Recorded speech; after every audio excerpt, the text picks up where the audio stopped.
soy yo quien les agradece que me hayan invitado no solo a participar, sino a clausurar este evento tan importante. Y bueno, por eso agradezco a todos los organizadores y muy especialmente al Comité Nacional Español del ICOMOS que hoy pueda estar hablando ante ustedes. Hago esta aclaración. Cuando me invitaron a hablar acerca de impactos en el patrimonio, dije, bueno, sí, lo puedo hacer con mucho gusto, pero permítanme que me refiera a lo que es mi ámbito natural de trabajo, que son los países iberoamericanos. Me dijeron, por supuesto que sí, es un congreso, un simposio internacional, y por lo que pude escuchar y ver en estos 2 días tan intensos y tan ricos, es muy probable que mucho de lo que yo diga para ustedes sean obviedades. Así que pido disculpas si esa es la situación, pero al menos les voy a mostrar algunas situaciones y sobre todo 2 ejemplos, uno va a ser brevísimo y el otro un poco más extenso, de impactos en el patrimonio en países iberoamericanos. Ahora bien, a veces me gusta empezar por el sentido de los términos. Y cuando quise ilustrar la idea de impacto, tal como está definida en el diccionario de la Real Academia Española, la imagen que mejor me aparecía era el cartel de la película Viaje a la Luna de Méliès de 1902. Bueno, ahí está el origen etimológico, el verbo impingere en latín, pero luego lo que dice la Real Academia Española, la primera acepción del término impacto, es el choque de un proyectil o de otro objeto contra algo o alguien. Por eso me parecía tan ilustrativo ese cartel. Pero además, la misma Real Academia introduce el término de impacto ambiental en su diccionario, diciendo que es el conjunto de posibles efectos sobre el medio ambiente de una modificación del entorno natural como consecuencia de obras u otras actividades. Y esto me pareció interesante porque, tal como se evocó ayer por la tarde cuando se hablaba de delitos contra el patrimonio, decían, bueno, en principio se tuvieron más en cuenta delitos ambientales y después de ahí poco a poco se fue introduciendo el patrimonio cultural. Acá pasa lo mismo. Este tema de identificación, evaluación y mitigación de los impactos empezó básicamente en relación con recursos naturales y con lo que eran impactos contra el ambiente. Esto empieza a fines de la década de 1960. La Conferencia de Estocolmo de 1972, que fue también mencionada ayer por la tarde, habla de evaluar y prever los efectos ambientales de las actividades humanas antes de ejecutarlas. Esto es muy importante.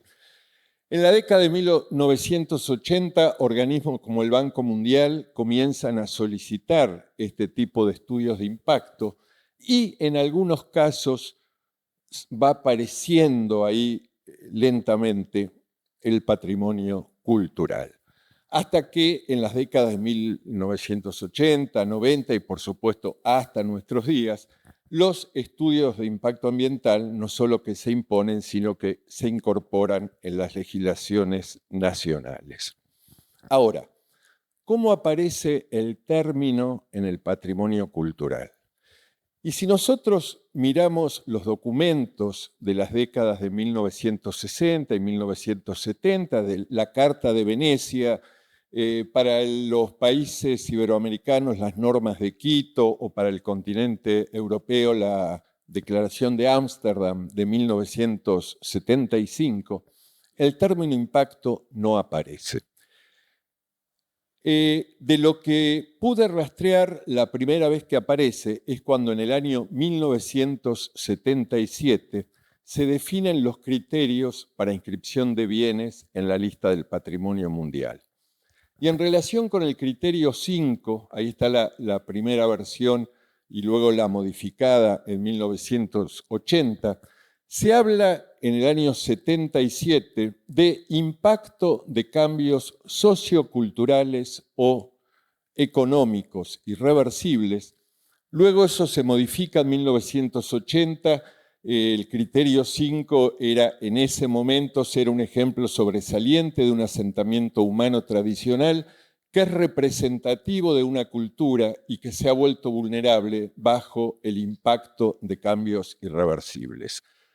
Hoy en día a esa definición se le ha agregado, además de asentamientos humanos tradicionales, usos tradicionales de la tierra o del mar, pero bueno, básicamente es el concepto que se utiliza hasta hoy. Y también en el marco de la Convención del Patrimonio Mundial, incluso cuando se elabora un expediente de nominación a la lista del Patrimonio Mundial, hay un capítulo que está referido, se habla de factores que pueden tener impactos en el patrimonio. Bueno, hablamos particularmente de impactos negativos, ¿no? Dejando en claro que también hay impactos que son positivos, o sea, el mantenimiento de los bienes, la conservación, las eventuales obras de restauración, por supuesto que son en principio impactos positivos, pero cuando se habla de aquellos factores que podrían generar impactos negativos, se los clasifica en 4 familias, podríamos decir. Presiones ejercidas por el desarrollo, presiones ambientales, desastres naturales. En realidad no usan exactamente la palabra turismo, sino que dice algo así como visitas responsables a los sitios patrimoniales, pero bueno, lo que están queriendo decir es cuál es el impacto que el turismo puede generar. Esto es simplemente para recordar algo bueno que lo he escuchado varias veces en estos 2 días. ¿De qué hablamos hoy cuando hablamos de patrimonio? Inclusive sin adjetivos. Y lo cierto es que con el devenir del término patrimonio, particularmente desde la década de 1960 hasta el siglo XXI, hoy estamos hablando de un sistema complejo en el cual interactúan componentes naturales y culturales, materiales e inmateriales. Es decir, nos tenemos que acercar al patrimonio con esa visión sistémica e inclusiva. Y, por otra parte, esta imagen es para ilustrar que, o este conjunto de imágenes, es para ilustrar que el patrimonio es frágil, ¿no es cierto?, que está sometido a una serie de factores, por un lado los desastres naturales, por otro lado, bueno, la posibilidad de accidentes, la especulación inmobiliaria, en el caso particularmente de ciudades, pero también muchas veces la negligencia, el abandono, la falta de políticas adecuadas, la falta de recursos, tanto financieros como humanos, la insuficiencia de esos recursos, y también, como decía, el turismo, que hoy es un importante factor con impactos en el patrimonio. A partir de entonces los años 1980, en los cuales se va tomando conciencia de la necesidad de identificar los impactos en el patrimonio, de poder evaluarlos y, bueno, ver cómo actuamos, particularmente tal como se decía en la Declaración de Estocolmo, antes que las obras se ejecuten, aparece toda una serie de clasificaciones. Por un lado, impactos directos o indirectos, o sea, los directos, si estamos hablando de un patrimonio cultural material, serían aquellos que actúan justamente sobre la sustancia material del patrimonio. Los indirectos no, puede ser quizás una obra que esté inclusive en la zona de amortiguamiento de un bien patrimonial o aún más lejos que la zona de amortiguamiento, pero puede generar impactos, por ejemplo, visuales. Bueno, justamente los impactos pueden ser físicos, esos impactos directos, visuales, funcionales, cuando aparecen usos indebidos del patrimonio, sociales y culturales, ¿no? Cuando empezamos a ver que, por ejemplo, los significados del patrimonio son alterados a partir de estos factores de impacto. Pueden ser permanentes o temporarios, pueden ser reversibles o irreversibles, y luego tenemos toda una clasificación a partir de las causas. como decía, desastres naturales. Bueno, hoy en día el cambio climático es uno de los aspectos que más preocupan el campo del patrimonio. Ni hablar de conflictos bélicos o conflictos internos en un país, obras de infraestructura, desarrollos inmobiliarios, intervenciones inadecuadas, usos inapropiados, accidentes y, una vez más, aparece el turismo. Muestro rápidamente algunas imágenes, por acá digo, bueno, presento algunos sitios de países iberoamericanos, pero hablando, por ejemplo, de desastres naturales, sismos, inundaciones, fuertes tormentas, huracanes, muchos de los cuales están hoy en día acentuados por el cambio climático. Y acá ponía un ejemplo que es la ciudad de Goiás, en Brasil, una pequeña ciudad inscripta en la lista del Patrimonio Mundial en el año 2000 y que unos meses después de sumarse a los bienes del Patrimonio Mundial, sufrió una inundación que causó deterioros importantes, bueno, que afortunadamente fueron luego corregidos. En relación con el cambio climático, la otra foto es Portobelo, en Panamá.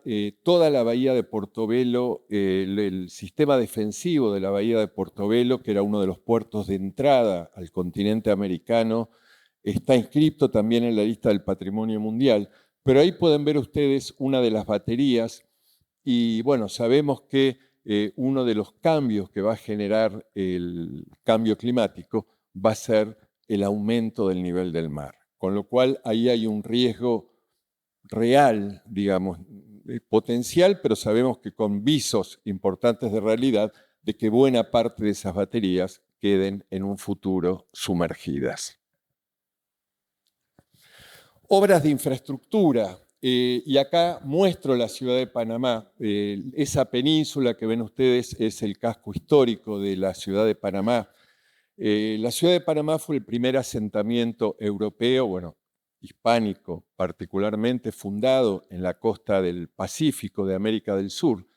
Pero la ciudad primitiva, original, que era además el nexo con América del Sur, ahí llegaba, por ejemplo, el oro o los metales preciosos del Perú, se atravesaba el istmo y se embarcaban para traerlos a la metrópolis. Justamente la ciudad original fue destruida por un pirata inglés a fin del siglo XVII y se decide su traslado a un lugar más seguro. Bueno, eso es lo que se conoce como casco histórico de Panamá, que juntamente con el sitio arqueológico de la ciudad primitiva están inscritos también en la lista del Patrimonio Mundial. Lo cierto es que en un momento un proyecto muy importante de una infraestructura circulatoria en una ciudad que ha tenido un crecimiento muy importante, propone construir esa suerte de vía o autopista o vía circulatoria rodeando la península. Bueno, esa acción fue examinada por el Comité de Patrimonio Mundial. Panamá recibió muchas advertencias y estuvo a punto de ser retirada de la lista del Patrimonio Mundial. ¿Pero por qué? Porque justamente en el momento que se la inscribió, uno de los atributos que se ponían en evidencia era el vínculo visual y funcional de esa ciudad, que hoy es un barrio de la ciudad, con el mar, cosa que se había visto alterado por la construcción de esa autopista. Y otro caso que fue muy polémico, bueno, está en plena etapa de construcción, el aeropuerto en Chinchero, en Perú, un nuevo aeropuerto próximo a la ciudad del Cusco y, bueno, próximo a sitios tan importantes como Machu Picchu u otros sitios incaicos que están en las proximidades, que, bueno, se sabe que además del impacto ambiental que está produciendo, va a producir también, o está produciendo ya impactos en todos los sitios importantísimos patrimoniales que están a su alrededor. Bueno, aquí quería poner ejemplos de mi país porque podría mostrar cantidades. La ciudad de Bariloche es una ciudad en el sur de Argentina, en la Patagonia, donde junto al centro cívico de los años de principios de la década de 1940, cuando se quería hacer de esta ciudad una suerte de pequeña ciudad inspirada en la arquitectura alpina de Europa, esto estaba vinculado con los centros de esquí y demás, Pero en el año 1970 se autoriza la construcción de ese enorme bloque que están viendo ahí, que obviamente hasta el día de hoy ha causado un impacto visual particularmente irreversible. Y la otra foto es en mi ciudad, en la ciudad en la cual trabajo, es mi ambiente cotidiano, la ciudad de La Plata, que si bien es una ciudad fundada a fin del siglo XIX, una ciudad relativamente nueva, lo que podría haber sido su centro histórico, prácticamente hoy conserva únicamente algunos pequeños fragmentos, justamente por la especulación inmobiliaria que prevaleció particularmente desde mediados del siglo XX. Esto me sirve para anticipar algo que en realidad va a ser una de las conclusiones, que lo que vemos muchas veces como estos impactos que podemos verificar, en realidad el origen está en la falta o en la adecuación o la inadecuación de los sistemas de protección y los sistemas de gestión. Bueno, les decía el caso del turismo. Por un lado tenemos los problemas de capacidad de carga de los sitios y de hecho Machu Picchu en Perú, que es además el sitio más visitado de América del Sur, ya ha recibido varias advertencias de parte del Comité del Patrimonio Mundial en el sentido de limitar la cantidad de personas que pueden ingresar por día, porque el exceso de la capacidad de carga en el sitio está generando deterioro del sitio, ¿no? Además de que en muchos casos genera una experiencia no positiva para quienes lo visitan. Y por otro lado, en relación con el turismo, tenemos todos estos casos de gentrificación, de centros históricos en los cuales prácticamente ha desaparecido la población tradicional, la población genuina, y que hoy son prácticamente un parque temático para los turistas, ¿no? En los cuales la sustancia material es real, es auténtica, son sitios que están bien conservados. Acá pongo un ejemplo de muchos que podría poner, que es Cartagena de Indias en Colombia, pero en realidad son barrios en los cuales prácticamente no vive nadie. Y acá muestro un ejemplo de otro pequeño centro histórico inscrito en la lista del Patrimonio Mundial, la ciudad de Colonia del Sacramento, en Uruguay. Este barrio histórico fue inscrito en la lista del Patrimonio Mundial en 1995. Pero observen ustedes lo que venía pasando aún antes de la inscripción. Se iba dando una pérdida paulatina de población, que se acentuó después de la inscripción en la lista del Patrimonio Mundial. De hecho, en el año 2009, que es cuando se comenzó a elaborar el plan de gestión, contaba con 235 habitantes, cuando el promedio anual de visitantes era un poco menos de 130.000. Una pequeña ciudad que está a 2 horas en automóvil de la capital del país, pero está a 50 minutos en barco de Buenos Aires. Entonces, empezó a haber una presión muy fuerte. Muchas de las casas históricas fueron compradas por personas que no son de la ciudad, muchas de ellas de Argentina, que las tienen, por supuesto, como vivienda secundaria, de fin de semana o de vacaciones. Y frente a eso, un impacto muy fuerte del turismo. A partir del plan de gestión, se han elaborado algunas estrategias para atraer población permanente, que algunas de ellas están teniendo algún éxito, pero todavía con una preeminencia fundamental de viviendas que están prácticamente desocupadas todo el tiempo del año. Bueno, de ahí que, como decía, fue surgiendo la necesidad, en primer lugar, de identificar los impactos, pero a la vez, bueno, ¿cómo los podemos evaluar? Y así es que va apareciendo hacia fin del siglo XX, inicios del XXI, esta idea de estudios de impacto patrimonial. Así como existían los ambientales, bueno, hacerlo para el patrimonio. La idea era identificar, predecir, evaluar y comunicar los efectos probables de una política o acción de desarrollo actual o propuesta sobre los valores de un sitio patrimonial, y luego que las conclusiones de esos estudios sirvan para planificar y tomar decisiones con miras a poder mitigar al menos parcialmente los impactos adversos y mejorar los resultados positivos. Para esto, el ICOMOS elaboró y publicó en el año 2011 una guía, orientaciones para evaluar los impactos, que en realidad tanto esa publicación como la otra que voy a comentar ahora están más bien dirigidas a sitios del patrimonio mundial.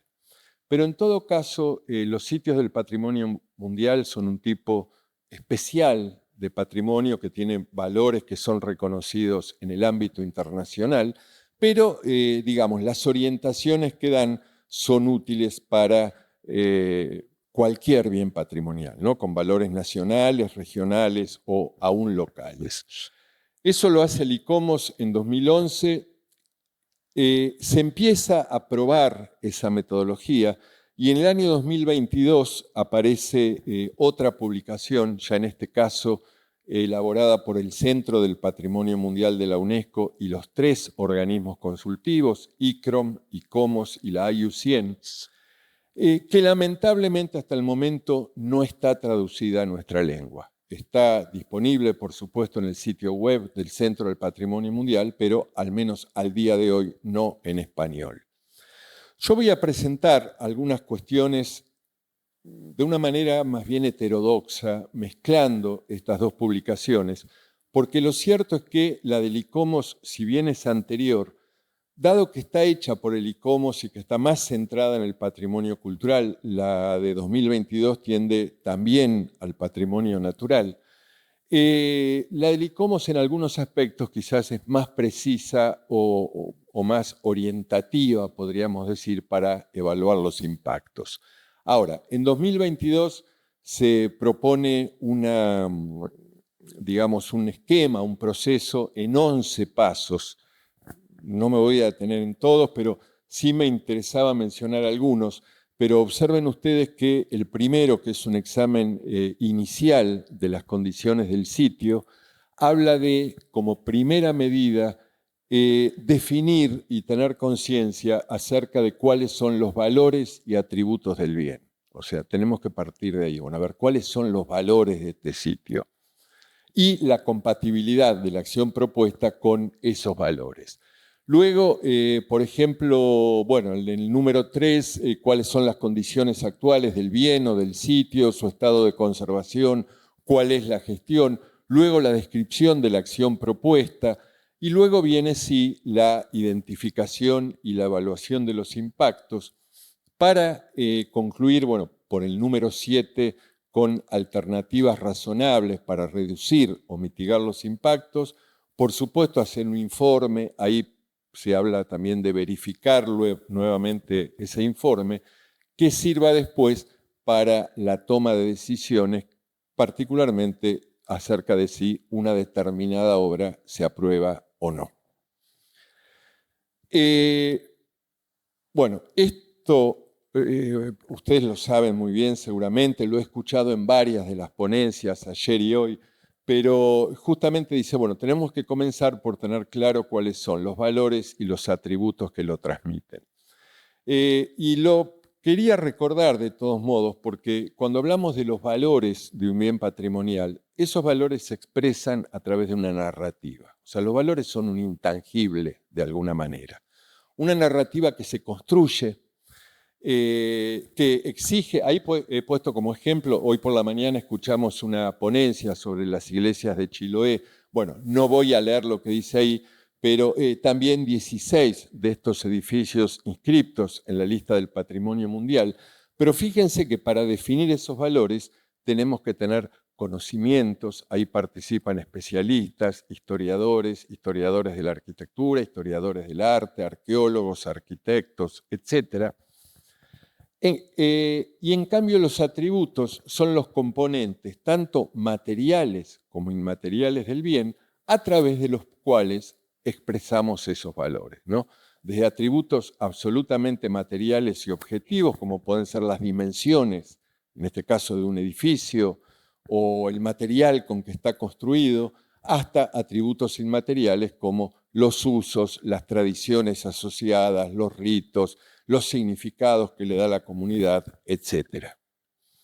Entonces, a partir de ahí, particularmente tanto el ICOMOS como después la publicación que se hace en conjunto con los otros organismos asesores, dice comenzar justamente por una clara identificación de los valores que, una vez más, pueden corresponder a distintos ámbitos, el internacional, el nacional, bueno, ahí he puesto estadual, pero en el caso de España sería el autonómico o las provincias, según el país con el cual estemos tratando, o los valores locales. Entonces, ¿cuáles son esos valores? ¿Cuáles son los atributos que nos comunican esos valores? ¿Y cuáles son las fuentes de información? ¿No? Ahí acudimos, si estamos en sitios del patrimonio mundial, por supuesto los expedientes de nominación, todos los informes de monitoreo que puede haber, la literatura, etc. Y a partir de ahí, el ICOMOS proponía una clasificación que va de un valor muy elevado hasta un valor inapreciable, ¿no? O sea, los sitios donde los valores son altos, podríamos decir, luego elevado, medio, débil e inapreciable. Esta es una tabla que de alguna manera resume, digamos, una vez que hemos conocido cuáles son los valores, cómo se podría organizar el estudio a partir de cuál es el factor y la causa que puede determinar un impacto, identificar los impactos que, como decía, los puede haber positivos también, por supuesto, o negativos, directo o indirecto, cuál es el alcance, cuál es la severidad y cuáles son los atributos afectados, ¿no? Lo cual nos va a determinar prioridades fundamentalmente para la actuación. Y a partir de ahí, esto lo proponía el ICOMOS en 2011, este es uno de los cuadros y está más centrado una vez más, atributos que transmiten el valor universal excepcional, o sea, sigue centrado todavía en lo que es el patrimonio mundial. Entonces, a partir de ahí y habiendo evaluado cuál es el impacto que esos factores pueden producir, va desde ninguna modificación hasta modificaciones mayores, lo cual lleva entonces a un impacto que puede ser neutro, ligero, moderado, considerable o muy considerable, bueno, y la escala máxima del muy considerable, donde estamos prácticamente hasta llegamos a la potencial destrucción del bien. Ahora, los hemos identificado, los hemos evaluado. Bueno, ¿cómo podemos manejarlos? Y ahí aparecen una serie de instrumentos, empezando por los jurídicos o instrumentos de gestión, donde decía que muchas veces vemos que las fallas de origen están en los mismos planes de gestión o en los instrumentos de protección. Pero tenemos también reglamentaciones de usos del suelo, códigos de edificación, normas específicas de protección, y luego otro tipo de impactos que pueden ser proyectuales, o sea, el proyecto de obras o de ideas que se quieran materializar, las intervenciones directas en el patrimonio, y luego, por supuesto, aquí también tiene siempre un papel muy importante lo que es la educación, la sensibilización, la concienciación, la difusión, etc.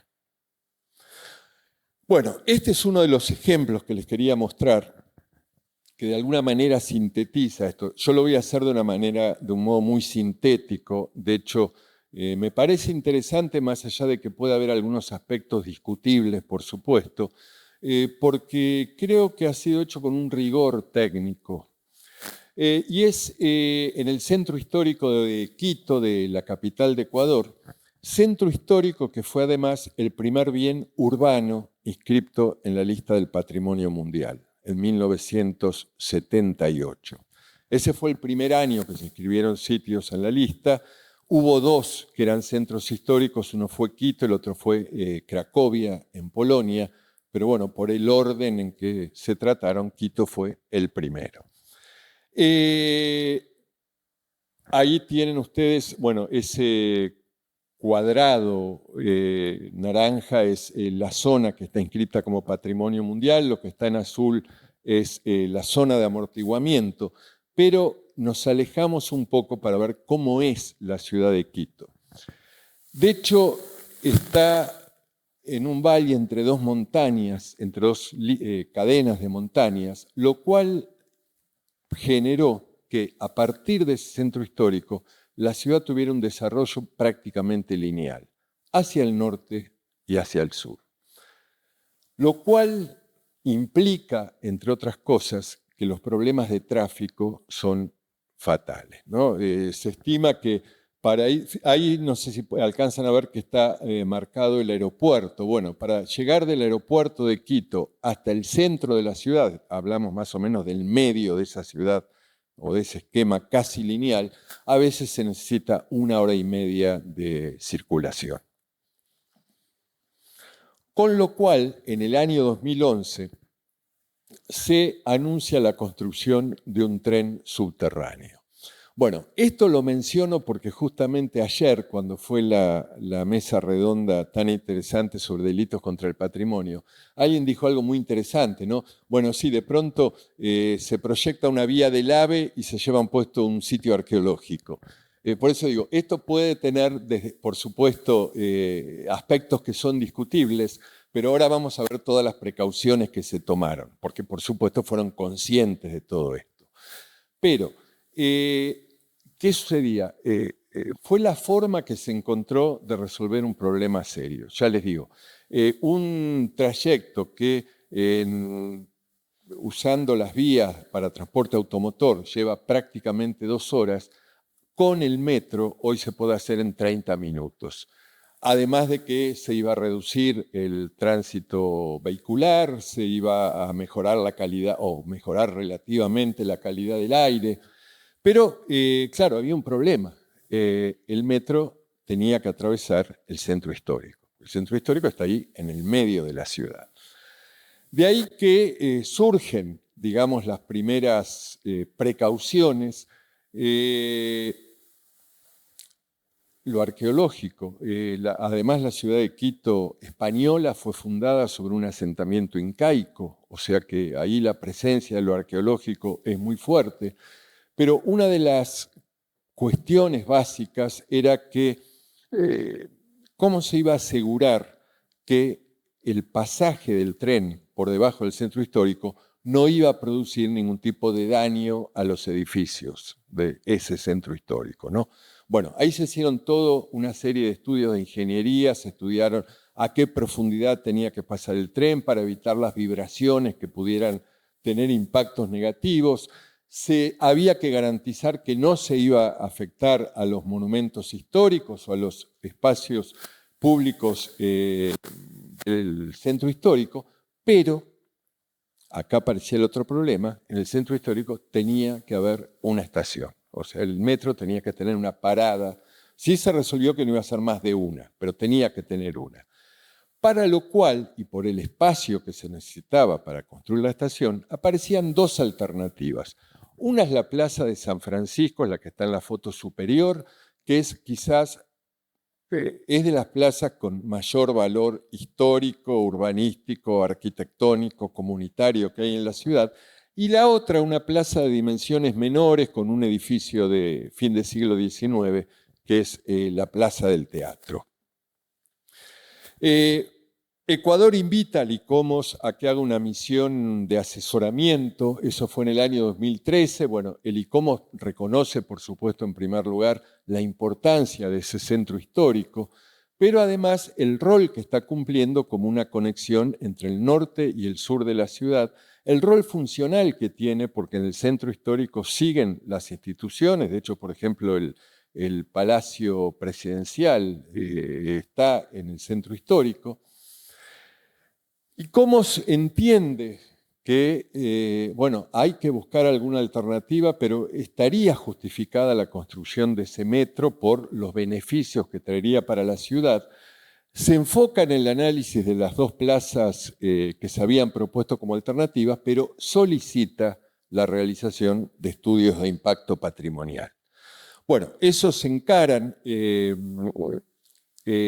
a partir del año 2016, incluso se invita al ICOMOS a hacer una segunda misión de asesoramiento, pero la conclusión de esos estudios fue que por el espacio que se necesitaba para la estación, la digamos, desde un punto de vista técnico y funcional, la ubicación más aconsejable era la Plaza de San Francisco. Después voy a volver a esas dos fotos. Pero les quería rápidamente mostrar cómo se encaró ese estudio, que de hecho son cientos de páginas. Justamente se empezó por una descripción muy detallada de la historia del sitio para llegar a los valores actuales. Se tomó en cuenta la Declaración de Valor Universal Excepcional de cuando fue inscrito en la lista del Patrimonio Mundial, tal como decía, todo el desarrollo histórico desde el asentamiento prehispánico hasta la actualidad, la descripción de la forma urbana y del paisaje urbano histórico del centro histórico de la ciudad y de la de los sitios preseleccionados para construir esta estación. Esto es parte, es imposible leerlo lo que está ahí, ¿no? Pero esto es parte del estudio que se hizo para la Plaza de San Francisco, donde para cada uno de los valores, por ejemplo, ahí está el valor urbano, expresado a través de la forma, del diseño y del paisaje, se describen los atributos y las posibles modificaciones o efectos que podría haber al localizar ahí la estación del metro, teniendo en cuenta valores urbanos, arquitectónicos, históricos, culturales, económicos y sociales. Luego viene, tal como se aconseja en esa metodología, la descripción muy detallada de los anteproyectos, serían en principio.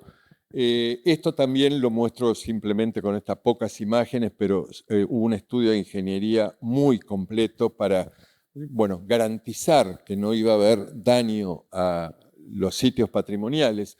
Se identificaron los impactos. He puesto los que me parecieron más relevantes, los impactos potenciales. Pero, por ejemplo, se temía que esto fuera un posible factor de gentrificación, lo cual resulta, desde mi punto de vista, un poco contradictorio, porque la foto superior que puse es una política que de hecho fue criticable y criticada por el ICOMOS, que dado que el centro histórico también se estaba despoblando y para atraer población, se demolieron algunos edificios del siglo XX que no tenían ningún valor arquitectónico para crear esa suerte de pequeñas plazas, o bueno, espacios con un poco más de oxígeno en medio de un centro histórico muy denso, ¿no? Les decía que fue criticado porque si bien los edificios que fueron demolidos no tenían valor arquitectónico, no contribuían a los valores del centro histórico desde lo arquitectónico, pero sí a un tejido urbano que tenía sus características específicas, ¿no? Un tejido denso y compacto. Bueno, aparecían algunos impactos positivos como la reducción de tiempos y costos de traslado, la mejora de la calidad del aire, pero cuando íbamos directamente a la Plaza de San Francisco, la posibilidad de cambio en las proporciones, la alteración del perímetro edificado que rodea la plaza, la alteración del espacio de la plaza como un espacio de encuentro social y cultural, vinculado también al culto y prácticas religiosas, y la potencial destrucción de elementos arqueológicos. Bueno, con lo cual este es otro cuadro en el cual se ve menos aún que en el anterior, pero es lo mismo. El valor, en este caso he tomado el urbano, pero estaba el urbano, el arquitectónico, el social, el cultural, etc. Y cada uno de esos impactos se fue de alguna manera categorizando, ¿no? Usando esa categoría de impactos neutros hasta los que podían ser potencialmente más destructivos. Bueno, vuelvo a estas dos imágenes porque ahí está el proyecto. De hecho, el metro pasa a mucha profundidad. Ahí está la obra iniciada.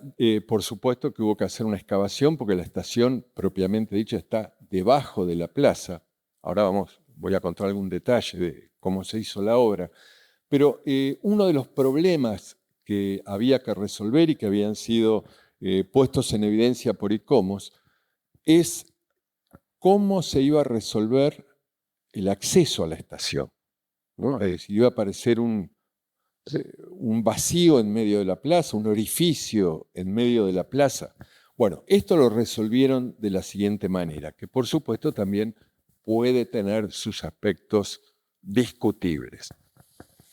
Acá ven un ángulo de la Plaza de San Francisco. Bueno, la cúpula que se ve ahí es la iglesia de la Compañía de Jesús. Y aquí pueden ver un edificio en esta esquina, un edificio del siglo XIX que no tiene en sí un particular valor arquitectónico.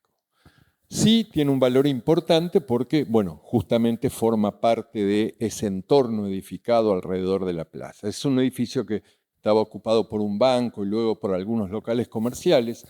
Lo cierto es que se adquiere ese edificio, se lo vacía, es decir, no se altera el aspecto exterior.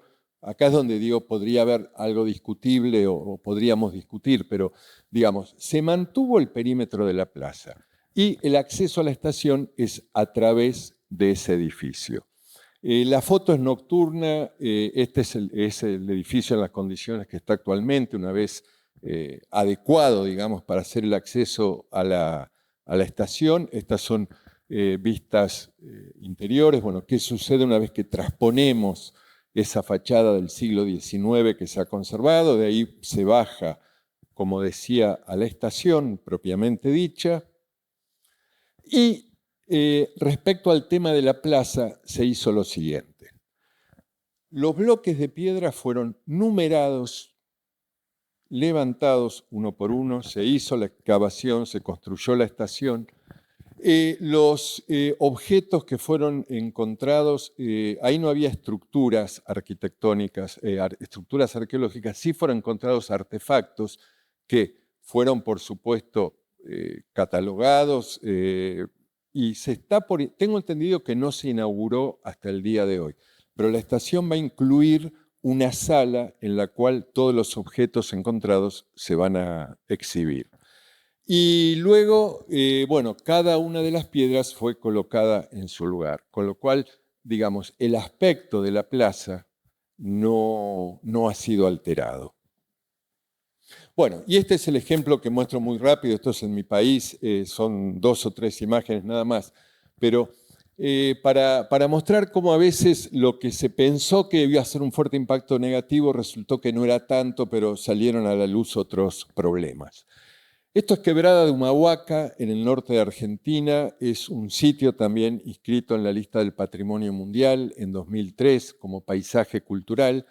Es un valle que tiene 155 kilómetros de extensión, que tiene testimonios de ocupación humana de 10.000 años atrás, hasta el presente, ¿no? Es decir, de hecho es un valle que corre en sentido norte-sur y comunica lo que hoy es Bolivia, lo que era el Alto Perú, con los valles que están más abajo y con el Río de la Plata.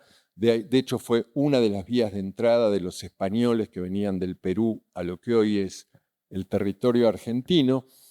Y bueno, acá encontramos prácticamente todas las categorías de patrimonio están ahí. Está lo natural, está lo cultural, está el paisaje cultural, hay poblaciones históricas, hay patrimonio arquitectónico, hay patrimonio artístico, mueble, por supuesto hay sitios arqueológicos y un sitio que, si bien era conocido como un destino turístico, pero básicamente nacional, a partir de su inscripción en la lista del Patrimonio Mundial, tuvo un crecimiento explosivo del número de visitantes, lo cual causó realmente impactos muy serios de todo tipo, ¿no? Ahí están viendo uno de los pequeños poblados que no debe tener más de 1.000 habitantes. Bueno, observen ustedes lo que es el comercio alrededor de la plaza. Bueno, queda claro que no es un comercio que está a escala o en función de los habitantes del lugar. Se dio la construcción de cantidad de complejos de alojamiento, en algunos casos, como el que están viendo ahí, bueno, reproducen de alguna manera o se inspiran en la arquitectura tradicional de la zona. Impactos en el patrimonio cultural inmaterial. La foto más pequeña inferior es bueno, una ceremonia, es el culto a la Madre Tierra, a la Pachamama, que se hace una vez por año, pero bueno, dado que hay una demanda turística, se ha empezado a hacer todos los fines de semana en algunos lugares, ¿no? Con lo cual, claro, ya hay una banalización, digamos, de un rito que tiene todo un significado puesto en función de las expectativas y los deseos de los turistas. Como decía, esto se escribió en el año 2003 y prácticamente durante 20 años, si bien hubo cantidad de comunicaciones, de llamados de alerta, de atención, etcétera, es como que el Comité del Patrimonio Mundial no puso los ojos aquí, hasta que el país cumplió con uno de los requisitos de las directrices prácticas para aplicar la Convención del Patrimonio Mundial, y es que en caso de alguna obra que pudiera tener algún impacto, comunicarlo antes. Bueno, acá la obra, en principio, había dos, yo muestro básicamente una, pero es que uno de los componentes de este sitio es que había una vía férrea que comunica a las distintas poblaciones, de principios del siglo XX, desafectada en la década de 1970, o sea, hacía muchos años que el tren no circulaba. Inclusive, si bien están las estaciones y los enclaves ferroviarios, no habían sido considerados entre los atributos de valor universal excepcional. O sea, había valores, pero no formaba, cuando uno lee la Declaración de Valor Universal Excepcional, no se hace referencia a esto. Lo cierto es que se anuncia, y eso es lo que se anunció, que se iba a restablecer el ferrocarril, y eso fue lo que de alguna manera provocó la atención de la UNESCO y en particular del Comité del Patrimonio Mundial, porque se preveían impactos negativos, ¿no? Bueno, el ferrocarril podía generar un aumento aún mayor del número de visitantes, podía haber daños ambientales, etcétera, etcétera, con lo cual se propuso enviar al país una misión de monitoreo reactivo, el país la aceptó, de hecho la misión fue en el año 2023, pero se dieron cuenta que en realidad el tren en sí no era una causa, primero porque, bueno, si bien se actualizaron, digamos, se modernizaron, pero se usó un trazado de vías que existía desde principios del siglo XX. El tren es un tren que, si no recuerdo mal, lo adquirieron en China, el tren propiamente dicho, que funciona con baterías que se cargan con energía solar, o sea, no genera ningún tipo de contaminación ambiental. Y bueno, como ven ustedes, es muy pequeño. Acá también es donde muchas veces cuando discutimos estas cosas, creo que tenemos que mirarla desde más de un ángulo, ¿no? Porque, por un lado, sí podríamos hablar de ciertos impactos, pero también, por ejemplo, las comunidades locales lo tomaron como algo muy positivo, porque eso, a ellos les facilita mucho la comunicación. Aparte tienen un costo de viaje diferenciado que prácticamente no pagan nada y bueno, les facilita a ellos mismos ir de un lugar a otro. Pero, ¿qué pasó? Si bien esta misión concluyó que el tren no era en realidad una causa de un fuerte impacto que pudiera poner en riesgo el valor universal excepcional, sí se pusieron en evidencia todas las otras cuestiones de que la gestión del sitio no era la más adecuada, de que el turismo estaba causando una serie de impactos que debían ser controlados, con lo cual, bueno, eso llevó a una serie de recomendaciones que ahora el país, creo, que está implementando. Bueno, y con esto llego a las conclusiones y terminamos. Pero para empezar, algo que adelanté de alguna manera, que buena parte de los impactos negativos, particularmente en bienes patrimoniales, en realidad están causados por deficiencias, por inadecuación o por falta de previsiones en los sistemas de protección y de gestión. Por otro lado, bueno, hoy prácticamente, al menos para los sitios que son patrimonio mundial, el Comité del Patrimonio Mundial de la UNESCO solicita cada vez con más vehemencia a los Estados parte que la necesidad de hacer estudios de impacto patrimonial sea incorporada en las legislaciones y en los planes de gestión, pero no solo los de impacto patrimonial en el sentido que he comentado, sino también planes de gestión de riesgos de desastres, algo que muchos sitios no tienen, y planes de turismo sostenible. Y en definitiva, la finalidad es lograr un equilibrio entre la conservación del patrimonio y el desarrollo sostenible, dando al patrimonio una función en la vida de las comunidades. Bueno, con esto creo que nos hemos superpasado de la hora. Mi idea era dejar unos pocos minutos por si había alguna pregunta, pero ahí quedó en manos de quienes mandan. Así que les agradezco mucho por su atención.